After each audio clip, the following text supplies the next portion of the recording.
অভিমান শব্দটা খুব চেনা সকলের কাছেই, কিন্তু শব্দটা যে কতটা গভীর তার তল খুঁজে পাওয়া ভারী মুশকিল।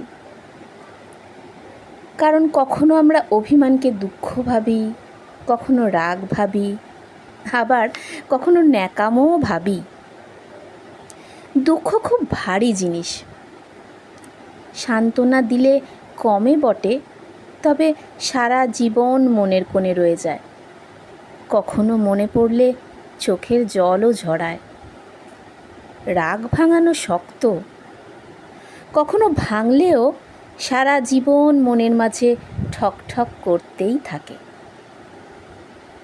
আর অভিমান, এ বিশাল বড় পৃথিবীতে যাকে তোমার একান্ত নিজের বলে মনে হয় তার উপরই বোধহয় অভিমান হয়।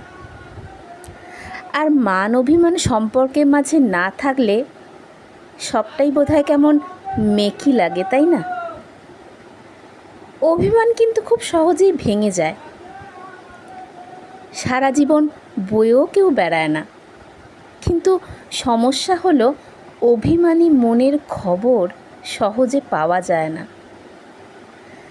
কখনো অভিমান জমতে জমতে মনে অভিমানের পাহাড় হয়ে যায়। অভিমান কিন্তু রাগ নয়, অভিমান কিন্তু দুঃখ নয়।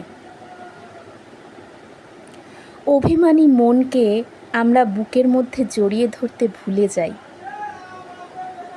ছোট ছোট সরিগুলো বলতে গিয়ে নিজে যদি ছোট হয়ে যাই, তাই সেই ভয়ে অভিমানকে ন্যাকামো বলে উড়িয়েও দিই।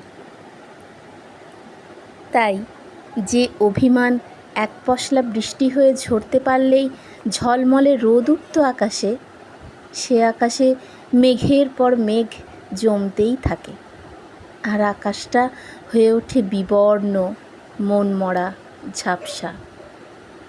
প্রতিদিনই সূর্য ওঠে সে আকাশে, কিন্তু কিছুতেই সেই মেঘের চাদরটা ছিঁড়ে ঝলমল করে উঠতে পারে না।